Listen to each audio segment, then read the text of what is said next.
आपका स्वागत है आपके प्यारे से चैनल मनु क्लासेस में। आज हम हीट मास ट्रांसफ़र स्टार्ट करने वाले हैं। हीट मास ट्रांसफ़र में भी कंडक्शन। तो उससे पहले मैं आपको बता दूं ये क्लासेस किसके लिए बेनिफिशियल रहेंगी।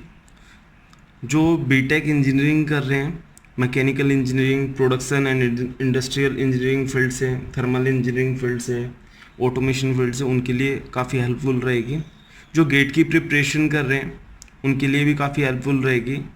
और जो वेरियस पीएसयूज़ के लिए प्रिपेयर हो रहे हैं, इसरो, लाइक डीआरडीओ, इंजीनियर्स इंडिया लिमिटेड सेल, जो अपना अलग से एग्ज़ाम कंडक्ट करते हैं, और सीएसआईआर एंड नेट जेआरएफ में भी जो इंजीनियरिंग साइंसेज से अपेयर होते हैं उनके लिए काफ़ी हेल्पफुल रहेगा।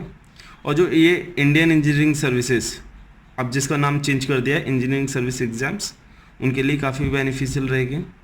और जो आईएएस ऑप्शनल मैकेनिकल से दे रहे हैं उनके लिए काफ़ी हेल्पफुल रहेगा, क्योंकि हम इसमें ऑब्जेक्टिव्स कवर करेंगे, न्यूमेरिकल्स कवर करेंगे और कन्वेंशनल क्वेश्चंस कवर करेंगे। ठीक है। और जो स्टेट गवर्नमेंट एग्ज़ाम्स होते हैं इंजीनियरिंग्स के, उनके लिए भी काफ़ी हेल्पफुल रहेंगी क्लासेस। और जो यूपीएससी भी कुछ एग्ज़ाम्स कंडक्ट करती है, लाइक जेडब्ल्यूएम, जूनियर वर्क्स मैनेजर, और भी अदर ऑर्गेनाइजेशंस कंडक्ट करती हैं, एसएससी, जेई, तो उन स्टूडेंट्स के लिए भी काफ़ी हेल्पफुल रहेंगी ये क्लासेस, या एस्पिरेंट्स के लिए। तो इन क्लासेस में हम पहले तो जो प्रीवियस ईयर्स के क्वेश्चंस हैं ऑफ लास्ट 25 to 30 ईयर्स, उनकी प्रॉब्लम सॉल्व करेंगे, और उनसे हम क्या क्या कंसेप्ट सीखेंगे वो काफ़ी डिटेल में बताया जाएगा। उनसे सिमिलर क्या क्या प्रॉब्लम्स या उनसे रिलेटेड और क्या क्या प्रॉब्लम्स आ सकती हैं वो कवर करेंगे। प्लस कुछ प्रॉब्लम्स ऐसी होती हैं जो आपको स्टैंडर्ड बुक्स में मिल जाएंगे, जिनसे वेरियस ऑब्जेक्टिव क्वेश्चंस या वेरियस न्यूमेरिकल क्वेश्चंस निकल सकते हैं, हम उन्हें सॉल्व करेंगे। ओके, तो आज की क्लास का फर्स्ट क्वेश्चन हम सॉल्व करते हैं। ऑब्जेक्टिव क्वेश्चन है, यूपीएससी जेडब्ल्यूएम 2007 में आ चुका है ये question. First read the question. What is the equivalent thermal conductivity of a composite wall made of two layers of different material of thermal conductivity K1 and K2 and having thickness delta 1 and delta 2 respectively? और हमें चार options दे रखे हैं। तो हमें ये solve करने के लिए पहले एक फिगर ड्रॉ करते हैं। हमें कंपोजिट वॉल ड्रॉ करनी है, तो ये हम कंपोजिट वॉल बना रहे हैं। और कंपोजिट वॉल कितनी लेयर्स की दे रखी है हमें? 2 लेयर्स की। सपोज फर्स्ट लेयर ये हो गई और सेकंड लेयर ये हो गई। ठीक है। जब तक हमें क्वेश्चन में मेंशन नहीं करे कि पैरेलल, जैसे ये हमने सीरीज में यूज़ किए हैं, ये लेयर्स हमने सीरीज में यूज़ किए हैं, आप देख सकते हैं ना इसका। अगर हम इलेक्ट्रिकल थर्मल सर्किट बनाते हैं तो ये इस टाइप का बन रहा है ना, ये इस लेयर का रेजिस्टेंस हो गया, ये इस लेयर का रेजिस्टेंस हो गया। तो इसका मतलब हमने ये सीरीज़ में बनाया है। जब तक क्वेश्चन में मेंशन नहीं करे तब तक हम पैरेलल लेंगे नहीं। ठीक है। तो composite wall made of 2 layers of different material. Suppose इसकी हमें एक की थर्मल कंडक्टिविटी K1 दे रखी है और दूसरे की हमें K2 दे रखी है। ओके। एक की थिकनेस हमें डेल्टा 1 दे रखी है रिस्पेक्टिवली, और दूसरे की हमें डेल्टा 2 दे रखी है। ठीक है। Now we have to find equivalent thermal conductivity. तो पहले जो हमें ये कंपोजिट दे रखा है इसका इक्विवेलेंट बनाते हैं, इक्विवेलेंट ड्रॉ करते हैं। इक्विवेलेंट ड्रॉ करते हैं तो थिकनेस तो चेंज होगी नहीं। अगर ये डेल्टा 1 एंड डेल्टा 2 था तो ये कितनी हो जाएगी? Delta 1 plus delta 2। Equivalent thermal conductivity क्या हो जाएगी इसकी? एरिया चेंज नहीं हुआ, जितना एरिया यहाँ था उतना एरिया यहाँ पर है। ठीक है। तो सपोज हमने एरिया मान लिया इसका A था, इसका भी है। ठीक है। इक्विवेलेंट होने के लिए क्या इक्विवेलेंट होना चाहिए?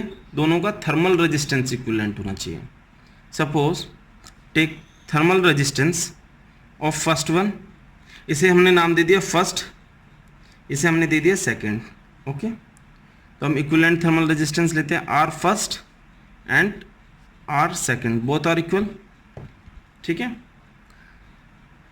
अब सीरीज में जब होते हैं हम कैसे रेजिस्टेंस निकालते थे, R first is equal to R one plus R two, ठीक है, R first is equal to R one plus R two, यहाँ पर हम लिख देते हैं R one plus R two is equal to R second.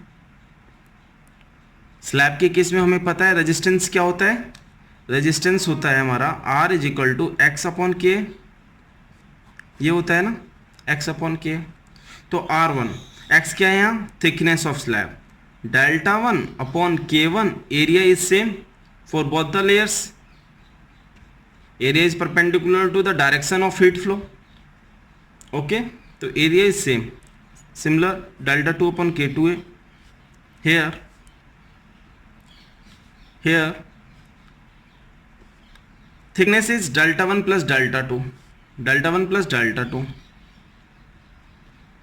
thermal conductivity is Ke, equivalent thermal conductivity, and area will remain same, okay। तो आप देख सकते हैं कि डिनोमिनेटर में एरिया कॉमन है, तो एरिया कॉमन ले सकते हैं इधर,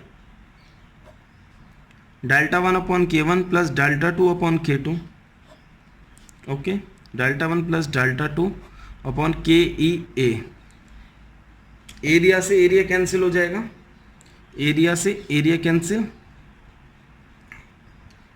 इसे फर्दर सिंप्लीफाई करते हैं, एलसीएम ले सकते हैं, K one K two, okay, K two delta one plus K one delta two is equal to delta one plus delta two upon equivalent thermal conductivity.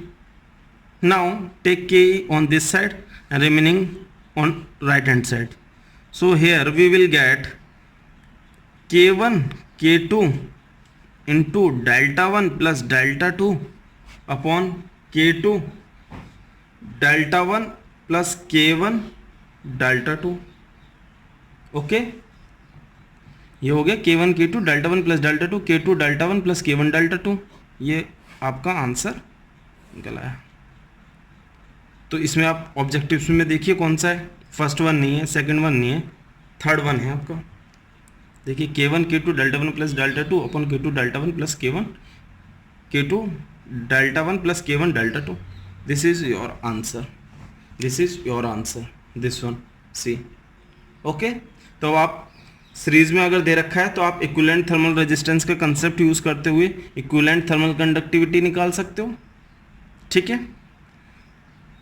तो आपको ये याद भी कर सकते हो स्टैंडर्ड फॉर्म में, स्टैंडर्ड फॉर्म में आप कैसे लिखोगे इसे, K is equal to delta one plus delta two, K two delta one upon K one K two, K one K two को मैं डिनोमिनेटर में ले आया और सेपरेट कर दिया, ओके, के टू से यहाँ के टू चला जाएगा, के वन से यहाँ के वन चला जाएगा, तो आपको क्या मिला स्टैंडर्ड फॉर्म में, K is equal to delta one plus delta two upon delta one upon K one plus delta two upon K two, okay, ये आपकी स्टैंडर्ड फॉर्म आ गई, ठीक है, आपकी ये स्टैंडर्ड फॉर्म आ गई। Now you can note down the solution. My dear students, now come to next problem. देखिए ये प्रॉब्लम 4 टाइम्स आ चुकी है आईईएस में, फॉर्मर नेम था आईईएस इंडियन इंजीनियरिंग सर्विसेज, जो अब इंजीनियरिंग सर्विस एग्जाम हो गया, 97, 2000, 2009, 2010 में आ चुकी है प्रॉब्लम। प्रॉब्लम को पढ़ते हैं, क्या है problem, a composite plane wall is made of 2 different materials of the same thickness, thickness is same and having thermal conductivities K1 and K2 respectively, the equivalent thermal conductivity of the slab is K1 plus K2, K1 K2, K1 plus K2 upon K1 K2, 2 K1 K2 upon K1 plus K2। First अभी हमने एक composite wall का numerical solve किया था, क्या था, इस तरह से हमने मानी थी कि ये हमारी कंपोजिट वॉल है, 2 लेयर्स की बनी थी, एक K1 दे रखा था, एक K2 दे रखा था, एक डेल्टा 1 दे रखा था, डेल्टा 2 दे रखा था, इसका हमने इक्विवेलेंट ड्रॉ किया था, ओके। तो ये था हमारा डेल्टा 1 प्लस डेल्टा 2 के इक्विवेलेंट, और हमने प्रूव करके क्या दिखाया था, equivalent is equal to K equivalent is equal to delta 1 plus delta 2 upon delta 1 upon K1 plus delta 2 upon K2, but इस केस में क्या है, इस केस में हमें क्या दे रखी है, same thickness, means delta one is equal to delta two. Okay, delta one is equal to delta two हमें दिया हुआ है, तो के इक्वलेंट कितना हो जाएगा हमारा, delta one is equal to delta two आप रख सकते हैं। सपोज मैंने डेल्टा वन की जगह डेल्टा टू रख दिया, तो ये भी delta two upon K one हुआ और ये भी delta. My dear friends, numerator denominator में डेल्टा टू कॉमन निकल सकता है, निकाल दीजिए फिर इसे, one upon K one plus one upon K two, इसे सॉल्व करिए, आपको मिला K two plus K one.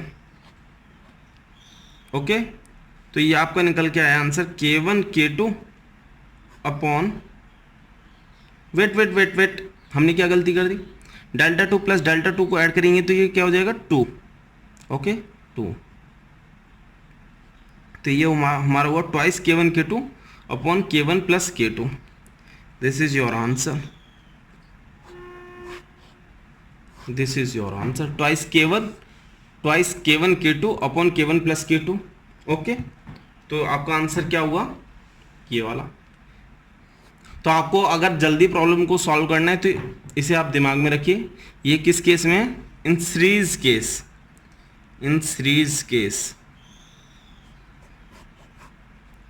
ये सीरीज केस में है। ठीक है, फर्स्ट थिंग आपको इतना सिंपल न्यूमेरिकल है, तो पहली बात तो इसका आंसर आपको स्टैंडर्ड आंसर है, twice K one K two upon K one plus K two if thickness of each layer is same. तो पहली बात तो आपको ये आंसर याद होना चाहिए, क्योंकि आपको पता होगा कि इंजीनियरिंग सर्विस एग्जाम में टाइम इज़ वेरी क्रिटिकल, क्योंकि कुछ प्रॉब्लम्स ऐसी आ जाती है जहाँ पे कैलकुलेशंस चाहिए होती है, तो वहाँ पर आपको टाइम निकालना है। टाइम तो आपको ऐसी सिंपल सी प्रॉब्लम में, स्टैंडर्ड प्रॉब्लम्स में आपको टाइम सेव करना होगा। ठीक है, अगर सोचो, अगर आपको मैं एक केस देता हूँ, सपोज ये मेरी कंपोजिट वॉल है कंसिस्टिंग ऑफ टू लेयर्स। ठीक है, एक की मैंने डेल्टा वन दे रखी है, कि डेल्टा टू दे रखी है, बट मुझे थर्मल कंडक्टिविटी नहीं दी हुई है। मुझे क्या दिया हुआ है, मुझे दे रखा है इनका टेम्परेचर ग्रेडियंट, एक ऐसे दे रखा है और एक ऐसे दे रखा है। ठीक है, मुझे दे रखा है टेम्परेचर ग्रेडियंट, ये फर्स्ट हो गया, ये सेकंड हो गया। मुझसे ये पूछा जा रहा है कि किसकी थर्मल कंडक्टिविटी, इसकी थर्मल कंडक्टिविटी के फर्स्ट होगी, इसकी के सेकंड होगी। ओके, के फर्स्ट के सेकंड, तो मुझसे पूछा जा रहा है किसकी थर्मल कंडक्टिविटी ज़्यादा है। तो बताइए कैसे सॉल्व करेंगे, मैं आपको बताता हूँ, बहुत इजी है। आपने Fourier law of heat conduction का फॉर्मूला देखिए, माइनस के A D T upon D X. तो अगर हीट फ्लक्स, ये कैपिटल क्यू है, कुछ जगह पर एच भी यूज़ करते हैं हीट फ्लो रेट के लिए, तो Q is equal to minus K D T upon D X है, तो क्यू ए को नीचे ले आते हैं डिनोमिनेटर में, तो ये हो गया मेरा heat flux Q upon A is equal to minus K D T upon D X. तो यहाँ से मुझे क्या पता चल रहा है कि थर्मल कंडक्टिविटी और temperature gradient both are inversely proportional to each other, और you can bring thermal conductivity in the denominator like this. Means अगर आपकी थर्मल कंडक्टिविटी बढ़ती है तो आपकी टेम्परेचर ग्रेडियंट डिक्रीज करेगी। और आप यहाँ पर देखिए, आपको temperature gradient D T upon D x first का ज़्यादा दे रखा है, minus D T upon D x of first is greater than minus D T upon D x of second. तो यहाँ से क्या आ जाएगा, के फर्स्ट इज लेसर देन के सेकेंड, थर्मल कंडक्टिविटी सेकेंड की ज़्यादा होगी। देखिए, आप इंटरफेस पे कोई टेम्परेचर मान लीजिए, ठीक है, सपोज मैंने यहाँ पर 100 मान लिया, मेरा प्रॉब्लम तो इतना सॉल्व हो गया, मैं आपको और ज़्यादा फील करा रहा हूँ। 100 डिग्री था और यहाँ पे मेरा था 90 डिग्री और यहाँ पे मेरा 85 डिग्री है। देखिए, 100 से 90 शार्प ड्रॉप हुआ है, टेम्परेचर ग्रेडियंट खुद दिखा रहा है, ठीक है, कि 100 से 90 डिग्री हो गया, मीन्स थर्मल कंडक्टिविटी। और यहाँ पर क्या हो रहा है, 90 टू 85, टेम्परेचर ड्रॉप देखिए आप, 100 टू 90 डिग्री, यहाँ केवल 10 डिग्री गिरा है और यहाँ पर ओनली 5 डिग्री गिरा है, ठीक है, ओनली 5 डिग्री।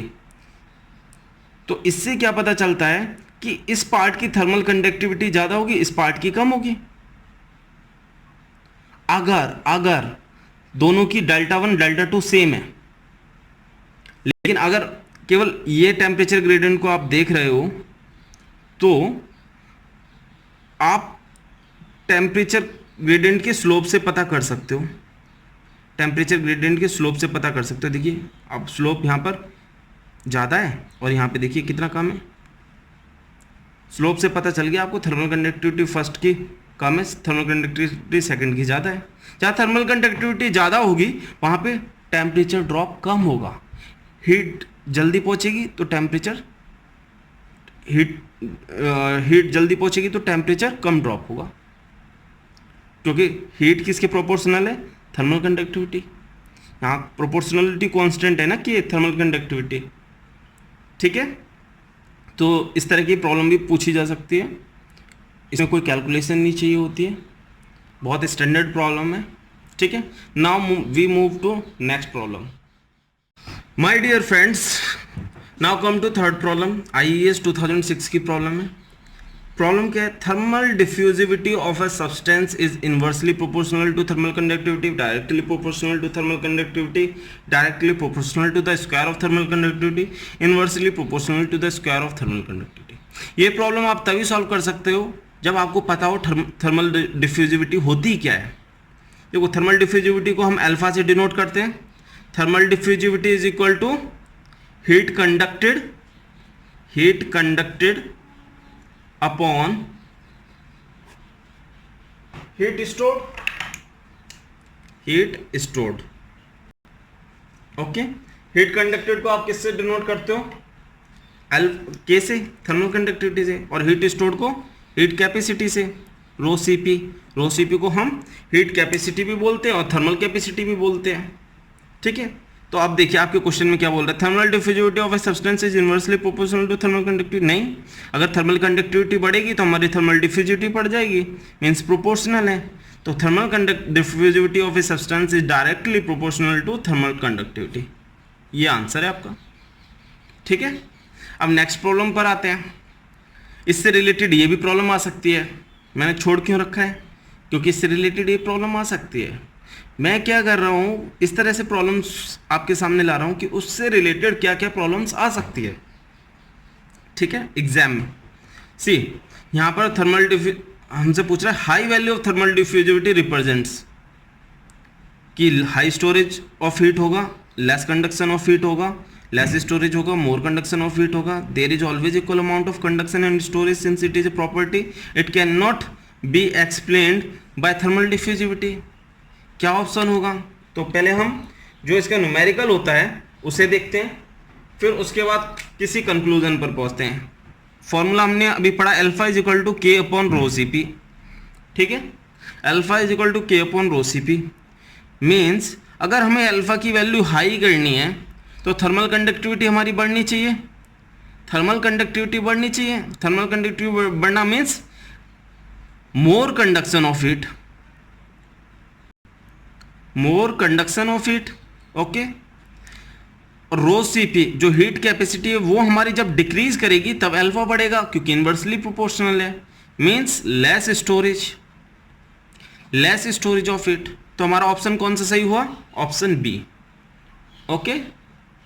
नाउ एक क्वेश्चन क्या बन सकता है कि थर्मल डिफ्यूजिविटी ऑफ लिक्विड और थर्मल डिफ्यूजिविटी ऑफ गैस, इसमें से किसकी ज़्यादा होती है। मतलब ऑप्शन क्वेश्चन बन सकता है ना कि लिक्विड की ज़्यादा होगी गैस से, ऑप्शन फर्स्ट, या गैस की ज़्यादा होगी, या लिक्विड और गैस की बराबर होगी, या नन ऑफ दिस टाइप, ठीक है, या वी कांट से। तो देखिए माय डियर फ्रेंड्स, लिक्विड की क्या होता है, हीट स्टोरिंग कैपेसिटी ज़्यादा होती है, बहुत ज़्यादा होती है, रो सीपी। हम लिक्विड का एक एग्जांपल ले लेते हैं, वाटर, जनरल बात की जा रही है। सपोज हमने लिक्विड में ले लिया वाटर, लिक्विड में हमने ले लिया वाटर, और एयर और गैस में ले लिया हमने एयर को, ठीक है, एयर को ले लिया। अब आपको पता है water heat storing capacity water की एयर से बहुत ज़्यादा होती है, तो आप ये लिख सकते हो रो सी पी लिक्विड का आपका बहुत ज़्यादा हो गया गैस से।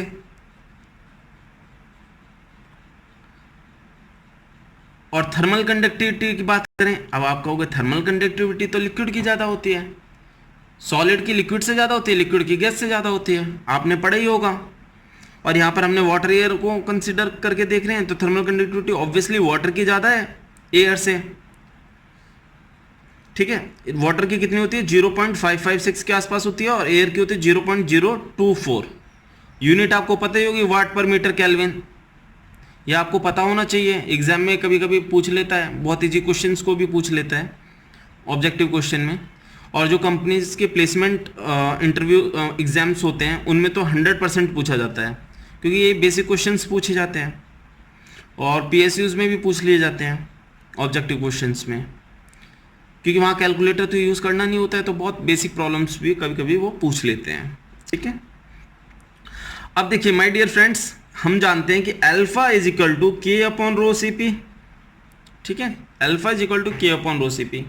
जब हम लिक्विड का केस देख रहे हैं, लिक्विड का केस, और इधर मान लो आप गैस का केस देख रहे हो, ठीक है, जब लिक्विड का केस देख रहे हैं तो थर्मल कंडक्टिविटी ज़्यादा है, और गैस के केस में थर्मल कंडक्टिविटी कम है।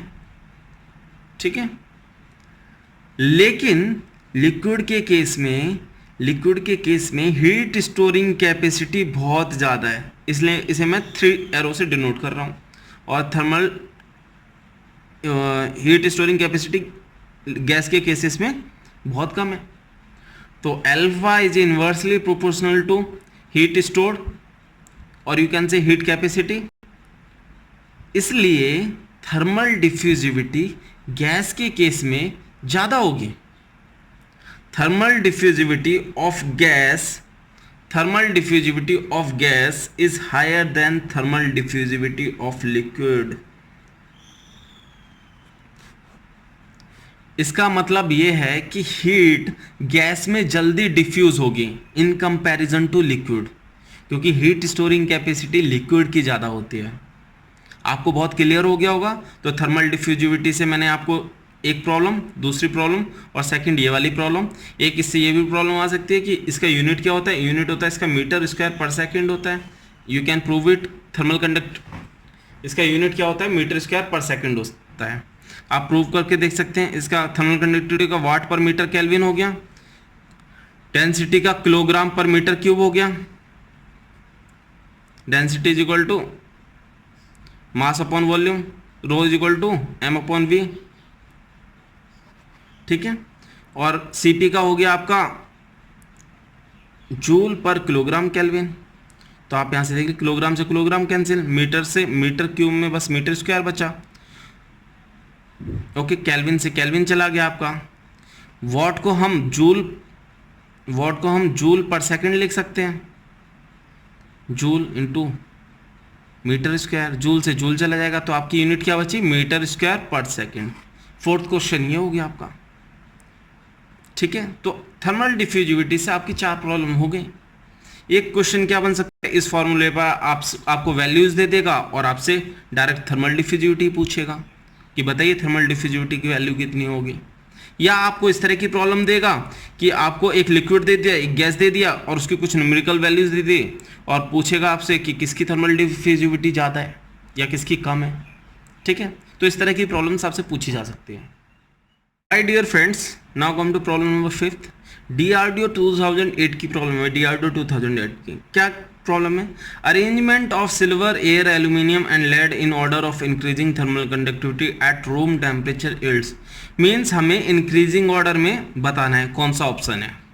तो सिल्वर की थर्मल कंडक्टिविटी कितनी होती है, सिल्वर की कितनी होती है हमारी, सिल्वर की होती है 405 वाट पर मीटर केल्विन। अब आप ये कैसे कहोगे, आपको याद होना चाहिए, आपको अराउंड 10 थर्मल कंडक्टिविटीज़ आपको पता होनी चाहिए। सिल्वर हो गया, aluminium, copper, iron, water, air और कुछ इंसुलेटर्स की आपको याद होनी चाहिए, इंसुलेटर्स की याद होनी चाहिए, डायमंड की पता होनी चाहिए, क्योंकि इसकी थर्मल कंडक्टिविटी बहुत ज़्यादा हाई होती है। इंटरव्यू में पूछते भी हैं कि थर्मल कंडक्टिविटी डायमंड की क्यों ज़्यादा होती है। वो मैं एक अलग से क्लास लूँगा, उसमें मैं बताऊँगा आपको डायमंड की थर्मल कंडक्टिविटी क्यों ज़्यादा होती है, उसके स्ट्रक्चर की वजह से होती है। ठीक है, सिल्वर की यहाँ पर 405 हो गई। एयर की हमारी होती है 0.024 के आसपास, ऑब्वियसली वॉट पर मीटर केल्विन में होगी। ठीक है, लेकिन आपको ये सब लिख के इतना नहीं लिखना है, एग्जाम में टाइम बहुत कम होता है। आप डायरेक्ट क्या करोगे, सिल्वर के ऊपर लिख के देखोगे, एयर के ऊपर, एल्यूमिनियम के ऊपर, लेड के ऊपर, और वहाँ से आप सीक्वेंस बनाओगे और जल्दी से टिक मारोगे और फिर आप नेक्स्ट प्रॉब्लम की तरफ मूव करोगे। ठीक है, सिल्वर का हो गया 405, एयर का हो गया आपका 0.024, एल्यूमिनियम का होता है आपका 202 के आसपास, लेड का होता है आपका 34.7 वॉट पर मीटर केल्विन। तो आपका सीक्वेंस इंक्रीजिंग ऑर्डर में क्या बना, इंक्रीजिंग ऑर्डर में बना आपका, सबसे पहले आपका आ गया एयर, फिर आपका आ गया लेड, फिर आ गया आपका एल्यूमिनियम, फिर आ गया आपका सिल्वर। तो आप देखिए इसमें कौन सा सीक्वेंस बन रहा है, आपका ऑप्शन बन रहा है डी, फिफ्थ का answer D. Okay, now move on to the next question. ये भी थर्मल कंडक्टिविटी से रिलेटेड है। इसमें आपको पूछ रहा है कि किसकी थर्मल कंडक्टिविटी हाईएस्ट है। देखिए दो एग्जाम में आ चुका है, एक स्टेट गवर्नमेंट में आ चुका है, एक यूपीएससी जेडब्ल्यूएम की प्रॉब्लम है। अब आपको इससे पता चल रहा होगा कितनी थ्योरेटिकल प्रॉब्लम्स भी आती हैं जहाँ पे कैलकुलेशंस की रिक्वायरमेंट नहीं होती है, और ये प्रॉब्लम्स आपका टाइम सेव करती हैं अगर आपको डायरेक्ट वैल्यूज़ पता है। लेकिन यहाँ पर वैल्यूज़ की ज़रूरत ही नहीं है इस क्वेश्चन में, क्योंकि ऑप्शंस ऐसे दे रखे हैं, एक बॉइलिंग वाटर दे रखा है, एक स्टीम, एक सॉलिड आइस, एक रेन वाटर। तो यहाँ पर क्लियर कट हमें क्या दे रखा है, सॉलिड, लिक्विड, गैस। और आपको पता है थर्मल कंडक्टिविटी का सीक्वेंस जनरली क्या होता है, सॉलिड की लिक्विड से ज़्यादा होती है, लिक्विड की गैस से ज़्यादा होती है। तो सबसे ज़्यादा थर्मल कंडक्टिविटी सॉलिड की हुई, और सॉलिड यहाँ पर क्या है, सॉलिड आइस, क्योंकि सॉलिड में आपका क्या है, मॉलिक्यूल्स बहुत क्लोजली पैक्ड रहते हैं। ठीक है, मॉलिक्यूल्स आसपास होते हैं बहुत क्लोजली, इसलिए उसकी थर्मल कंडक्टिविटी हाई होगी। अब now come on to next question, 7th GATE 2006 की प्रॉब्लम है, ये भी थर्मल कंडक्टिविटी पर बेस्ड है। इसमें क्या दे रखा है आपको थर्मल कंडक्टिविटी डिक्रीजिंग ऑर्डर में अरेंज करनी है। ये बहुत इंपॉर्टेंट है कि आपको ये ऑर्डर जरूर ध्यान में रखना है कि किस ऑर्डर में आपको आंसर देना है। ठीक है, तो आपको प्योर आयरन दे रखा है, वाटर दे रखा है, स्टीम दे रखी है, एल्यूमिनियम दे रखी है। यहाँ पे सॉलिड, लिक्विड, गैस वैसा वाला कंसेप्ट बन नहीं रहा है, बट सॉलिड लिक्विड वाला बन रहा है। लेकिन सॉलिड लिक्विड गैस का बन रहा है, लेकिन यहाँ पर आपको दो सॉलिड दे रखे हैं, इसलिए आपको थर्मल कंडक्टिविटी पता होना बहुत जरूरी है सीक्वेंस के लिए। ठीक है, प्योर एल्यूमिनियम की देख लीजिए 202 होती है वॉट पर metre kelvin. Saturated water vapour इसकी होती है 0.0206। ठीक है, वाटर की होती है 0.556 वॉट पर मीटर केल्विन। आप इसे तो इजीली सेपरेट कर ही सकते हो, लिक्विड की गैस से ज़्यादा होती है। सैचुरेटेड वाटर पेपर को आप स्टीम कंसीडर करो तो लिक्विड की गैस से ज़्यादा होगी। यहाँ सीक्वेंस आपको पता चल गया डिक्रीजिंग ऑर्डर में कि 2 तो 3 से पहले ही आएगा। ठीक है, 2 तो 3 से पहले ही आएगा, तो आपकी तो प्रॉब्लम ऐसे ही सॉल्व हो गई। अभी आपको ये फर्स्ट एंड फोर्थ ऑप्शन देखना ही नहीं पड़ा, 2 3 से पहले आएगा, और सबसे कम गैस की होती है। तो आपको यहाँ से पता चल गया सीक्वेंस में कि सबसे कम तो गैस की होती है, 3 लास्ट में होना चाहिए और 2 3 से पहले होना चाहिए। फिर भी देख लेते हैं, फर्स्ट आइटम प्योर आयरन, इसकी होती है थर्मल कंडक्टिविटी 73 के आसपास। और आपको पता ही होगा कि थर्मल कंडक्टिविटी प्योर मेटल की ज़्यादा होती है, प्योर मेटल की एलॉय से ज़्यादा होती है। इससे भी रिलेटेड प्रॉब्लम आ सकती है, आपसे पूछा जा सकता है, इंटरव्यू में पूछ लेते हैं, बताइए किसकी थर्मल कंडक्टिविटी ज़्यादा होगी। इसकी थर्मल कंडक्टिविटी इम्प्योरिटीज़ मिक्स करने की वजह से कम हो जाती है, impurities. Okay, now move on to next problem. My dear students, now come to problem number 8, IAS 2007 की प्रॉब्लम है। क्या है प्रॉब्लम, पढ़ते हैं। What is the expression for the thermal conduction resistance to heat transfer. Expression for thermal conduction resistance to heat transfer through a hollow sphere of inner radius R1 and outer radius R2 and thermal conductivity k. तो पहले तो आपको पता होना चाहिए heat flow rate कितना होता है होलो सिलेंडर के केस में। अगर रेडियस हमें R1 R2 दे रखी है, इनर रेडियस R1 है, आउटर रेडियस R2 है, थर्मल कंडक्टिविटी के, हीट फ्लो रेट आपको पता होना चाहिए थ्रू होलो स्फेयर। ये होता है 4 पाई k R1 R2 higher temperature minus lower temperature divided by R2 minus R1, where R2 is outer radius and R1 is inner radius. ठीक है, अब आपको पता होगा कि थर्मल रेजिस्टेंस का फॉर्मूला क्या होता है, delta T upon Q. Okay, क्योंकि एनालॉजी आप समझिए, जैसे इलेक्ट्रिसिटी में होता है ये रेजिस्टेंस हो गया, ये रेजिस्टेंस हो गया, ये करंट हो गया, ये V1 V2 हो गया, तो हम क्या लिखते थे रेजिस्टेंस को, डेल्टा V अपॉन आई। और हमारे थर्मल सर्किट में क्या होता है, थर्मल सर्किट में होता है एक जगह T1 टेम्परेचर, एक जगह T2 टेम्परेचर हो गया, रेजिस्टेंस थर्मल हो गया और फ्लो क्या कर रहा है, हीट। तो हमारा थर्मल रेजिस्टेंस क्या हो गया, delta T upon Q, Q delta T upon Q. ठीक है, क्यू ये मैंने फॉर्मूला बता दिया आपको, ये है। तो अब देखते हैं T1 माइनस T2 को हम डेल्टा टी बोल रहे हैं, तो डेल्टा टी अपॉन क्यू की फॉर्मेट में लाएंगे तो क्या होगा हमारा, R2 माइनस R1 अपॉन 4 पाई के R1 R2। ये आपका थर्मल रेजिस्टेंस निकल आया, तो आंसर आपका हुआ सी। ओके, तो बहुत इजी प्रॉब्लम थी, लेकिन आपको ये पता होना चाहिए। अब देखो नेक्स्ट प्रॉब्लम क्या है। नेक्स्ट प्रॉब्लम है, the outer surface of a hollow sphere is maintained at a constant temperature, the sphere does not have any heat source, the temperature in the sphere will vary. कैसे vary करेगा, first option दे रखा है increases linearly with radius, decreases linearly with radius, B independent of radius, B vary hyperbolically with radius. My dear friends, similar problem for a cylinder already आ चुकी है IES में, objective में। तो यहाँ पर केस है होलो स्फीयर का, तो मैं बताता हूँ आपको।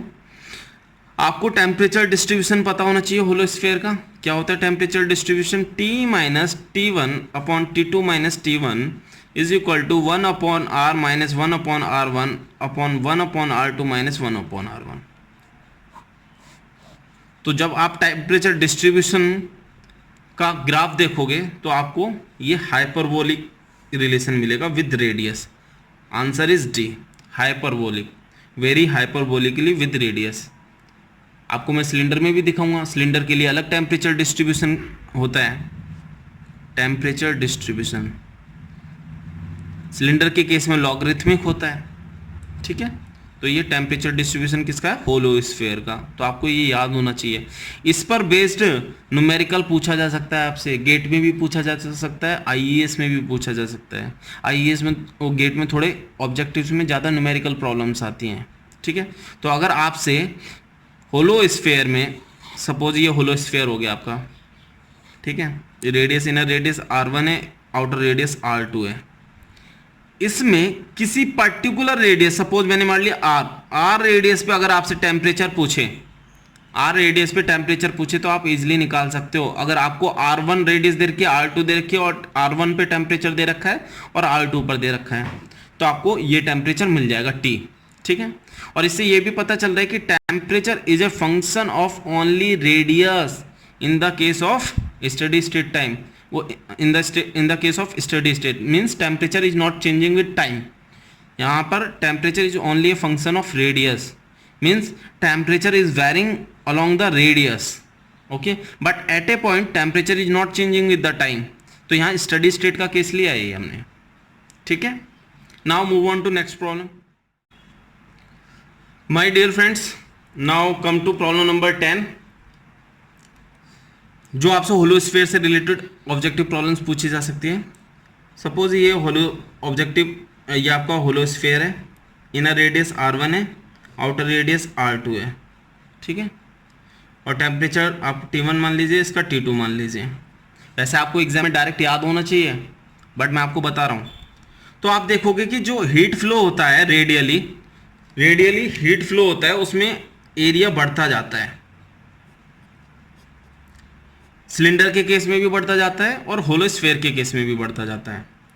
लेकिन हमसे पूछा geometric mean area of heat transfer, means heat flow हो तो उसका एरिया बढ़े नहीं, और ये किस केस में होता है, स्लैब के केस में होता है। स्लैब के केस में, यह आपने पढ़ा होगा कि स्लैब के केस में जब हीट फ्लो होती है क्यू, तो इसमें एरिया इज कांस्टेंट, क्रॉस ये एरिया ए ही रहता है normal to the direction of heat transfer. तो हमें ऐसा एरिया निकालना है for the given temperature difference कि एरिया सेम रहे, ठीक है, for the given temperature difference, और थिकनेस ऑफ स्फीयर और thickness of slab will remain same. Okay, तो आप थर्मल रेजिस्टेंस, और इस केस में क्या होगा, थर्मल रेजिस्टेंस दोनों का सेम होगा। सपोज होलो स्फीयर ले लो आप, होलो स्फीयर, और आप ले लीजिए थर्मल रेजिस्टेंस ऑफ स्लैब, ठीक है, ये मैंने x मान लिया और एरिया इसका a माना, ठीक है, इसका A1 रहेगा इनर सरफेस का और आउटर सरफेस का A2 रहेगा। तो आर होलो स्फीयर का हमें रेजिस्टेंस अभी मैंने बताया था प्रीवियस प्रॉब्लम्स में कि होता है इसका R2 माइनस R1 अपॉन 4 पाई के R1 R2, यही होता है ना। Slab x upon k, my dear friends, equivalent के लिए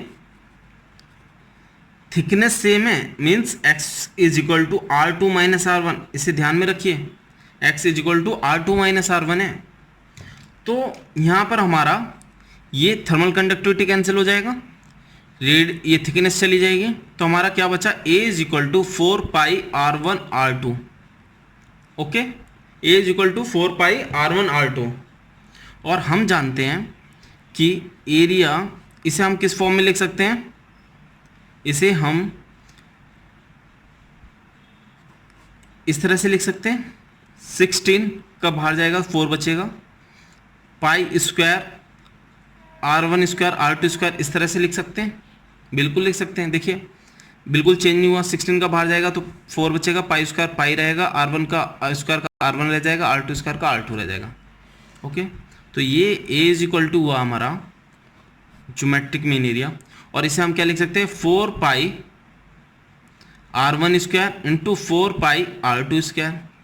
देखिए कोई चेंज नहीं हुआ, 4 4 जा 16, pi into pi pi square R1 square R2 square. तो ये हुआ a is equal to under root A1 A2। A1 यहाँ पर क्या था, 4 पाई R1 स्क्वायर, A2 कितना था, 4 पाई R2 स्क्वायर। तो हमारा आंसर क्या हुआ, आंसर हुआ हमारा अंडर रूट A1 A2, ठीक है। अब नेक्स्ट क्वेश्चन IAS 2004 की प्रॉब्लम है, और देखिए इस पर ही बेस्ड प्रॉब्लम है। अभी तक रेडियस का आया है IAS में, एरिया का नहीं आया। तो नेक्स्ट प्रॉब्लम क्या पूछी जा सकती है, मोस्ट प्रोबेबल इससे रिलेटेड एरिया की फॉर्म में, ठीक है। तो देखिए आपका, हम यहाँ तक आ गए थे इस वाले प्रॉब्लम में, a equal to 4 pi R1 R2। अगर हम इस एरिया को स्फेयर के फॉर्म में लिख दें, स्फेयर के एरिया की फॉर्म में, a is equal to 4 pi R square, तो ये क्या हुआ, 4 पाई R1 R2, 4 पाई से 4 pi cancel, r is equal to under root R1 R2 हो गया, R1 under root R1 R2। तो आपका आंसर क्या हुआ, आपका आंसर हुआ under root 4 R1 R2। Okay, now come to next problem. देखिए IAS प्रीलिम्स 2007 में पूछी है, जो ये प्रॉब्लम मैंने अभी कराई थी इस पर बेस्ड है, बस आपको वैल्यूज दे रखी हैं। First read the question. Question क्या कह रहा है, क्वेश्चन को पढ़ते हैं। क्वेश्चन कह रहा है, a hollow sphere has inner and outer surface areas of 2 metre square and 8 metre square. Means आपको A1 दे रखा है, A2 दे रखा है respectively. For a given temperature difference across the surfaces, the heat flow to be calculated considering the material of the sphere as a plane wall of the same thickness. What is the equivalent mean area normal to the direction of heat transfer? Means जो अभी मैंने problem कराई थी, इसमें मैंने क्या किया, sphere को मैंने एक ये प्लेन वॉल में कंसिडर किया, ठीक है, और इसमें ऑलरेडी दे रखा है for a given temperature difference, for a given temperature difference and thickness is also same, plane wall of the same thickness, ठीक है। तो क्या हुआ, इससे जो हमारा रिलेशन निकल कर आया वो निकल कर आया A is equal to under root A1 A2, A is equal to under root A1 A2। ठीक है, आपको लैंग्वेज समझनी होगी। A is equal to under root A1 A2। ये जो स्टेटमेंट दे रखा है उससे हमने ये रिलेशन ड्राइव किया। होलोस्फेयर को प्लेन वॉल कंसिडर करके, होलोस्फेयर को प्लेन वॉल कंसिडर करके for the given temperature difference means T1 is here and T2 is here and for the same thickness means x is equal to R2 minus R1। तो हमारा relation क्या आया, a is equal to under root A1 into A2। Okay, now put on the values. a is equal to A1 here is 2 and A2 here is 8, that is root 16 which is equal to 4 meter square. So here answer is A is equal to 4 meter square. Okay, तो एक lecture में हमने 12 objective problem solve की, but अगर आप इन्हें सही तरीके से कैलकुलेट करोगे तो हमारी प्रॉब्लम्स अराउंड 18 to 20 बनेंगी। तो मैं आपको इस तरह की प्रॉब्लम्स और लाता रहूँगा। आप प्लीज़ मेरे लेक्चर को लाइक करें, शेयर करें, सब्सक्राइब करें। रेगुलर अपडेट्स के लिए please ring the bell. Thank you so much.